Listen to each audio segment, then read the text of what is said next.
juga waktu SD ada cerita yang cukup viral, katanya di jalan itu setiap malam ada beberapa pemotor yang dilihatin penampakan pocong.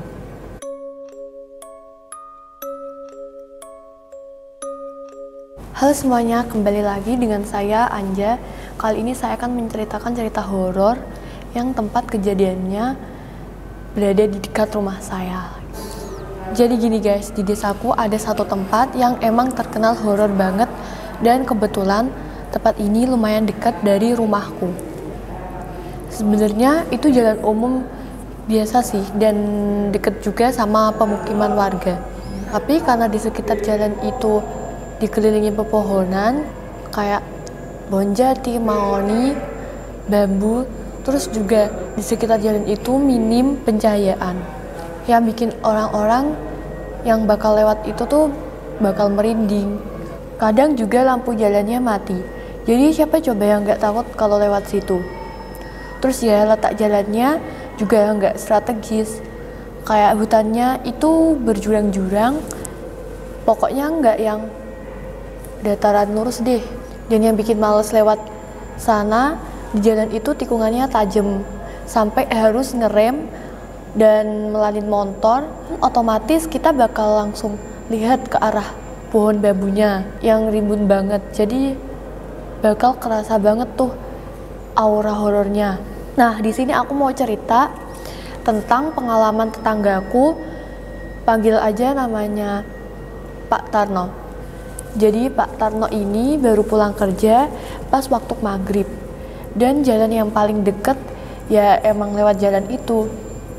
Jadi waktu Pak Tarno melewati tempat itu, tepat di tikungan, Pak Tarno itu lihat ada 4 orang menggotong keranda. Pak Tarno kaget dong, dia bingung siapa yang meninggal, kenapa nggak ada yang ngabarin ke dia kalau ada orang yang meninggal. Padahal Pak Tarno ini orang yang cukup berpengaruh lah di desa. Karena Pak Tarno kepo, akhirnya dia berhenti, terus berencana buat puter balik nih. Belum sempat puter balik, Pak Tarno kan nengok dulu ke belakang. Ternyata rombongan pembawa keranda tadi tiba-tiba tuh udah hilang. Kagetlah itu Pak Tarno karena merasa ada yang nggak bener, dan Pak Tarno juga waktu itu takut kan, dan dia tahu kalau itu bukan manusia. Akhirnya Pak Tarno langsung pergi tuh dari situ. Dan kejadian itu nggak cuma dialami Pak Tarno, ada juga nenek-nenek yang rumahnya deket tempat itu. Sebut aja namanya Nek Rasmi. Jadi ceritanya, waktu itu hujan deras banget, sekitar jam 10 sampai 11 malaman. Nek Rasmi itu mau wudhu. Rumahnya Nek Rasmi ini emang rumah kuno yang dindingnya ini masih dari kayu, dan orang dulu kan rumah dan kamar mandinya terpisah kan. Nah, waktu Nek Rasmi ada di teras rumahnya, dia tuh lihat di jalan ada cewek gendong anak bayi dalam keadaan hujan. Dan itu malam, Nek Rasmi kaget dong, kok bisa ada cewek gendong bayi malam-malam dalam keadaan hujan dan gak pakai payung. Karena penasaran, akhirnya dipanggil-panggil sama Nek Rasmi. "Heh, kamu siapa? Mau kemana sama anakmu?" Tapi cewek ini tetap jalan dan gak mau berhenti. Waktu Nek Rasmi lihat ke arah lain, terus balik lagi ke arah cewek ini cewek sama anaknya udah gak ada di situ. Padahal Nek Rasmi ini lihat ke arah lain gak sampai 1 menit, tapi kok tiba-tiba cewek ini udah hilang. Dan akhirnya Nek Rasmi gak jadi wudhu tuh karena takut, terus langsung masuk ke rumah. Apalagi Nek Rasmi ini tinggal sendirian kan di dalam rumahnya. Dan kejadian kayak gitu sering banget terjadi, entah itu dialami warga sekitar atau orang yang cuma lewat aja. Bahkan kejadian juga pemotor yang tiba-tiba motornya mati atau mogok kalau udah sampai tikungan. Karena itu orang-orang jadi males keluar lewat situ dan lebih memilih lewat jalan lain walaupun jaraknya lebih jauh.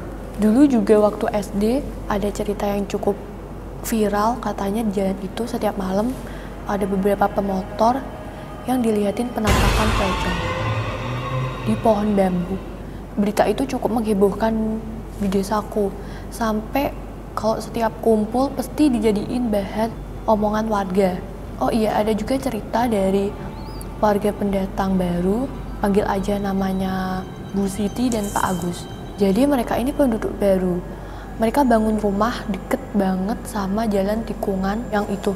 Waktu lagi kumpul sama tetangga, Bu Siti tiba-tiba cerita bahwa mereka baru aja didatangin kuntilanak di rumahnya.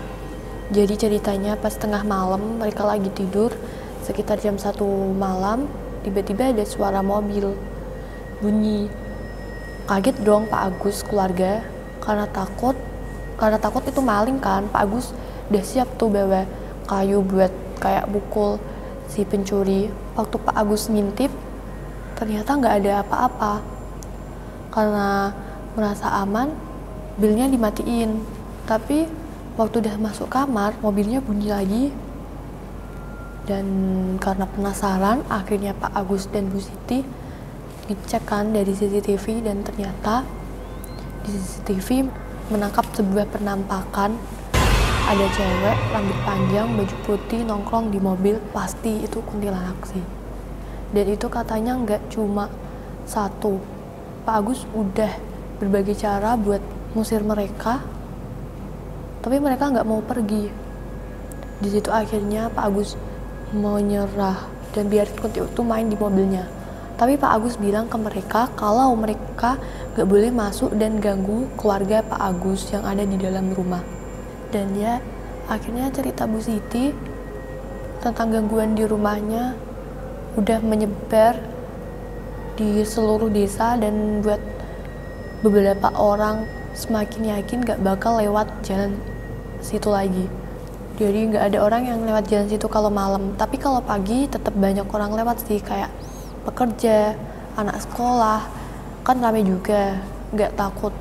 Tapi kalau malam udah beda banget suasananya, bener-bener mencengkam dan kerasa banget turunnya. Kalau menurut cerita warga sekitar sih, tempat itu angker karena di sana sering dijadikan tempat pembuangan kayak hantu-hantu atau jin. Jadi di sana udah banyak banget makhluk dari berbagai tempat. Gak heran tempat itu jadi angker dan bermunculan banyak penampakan. Terima kasih sudah menonton, dan jangan lupa menonton cerita aku selanjutnya ya.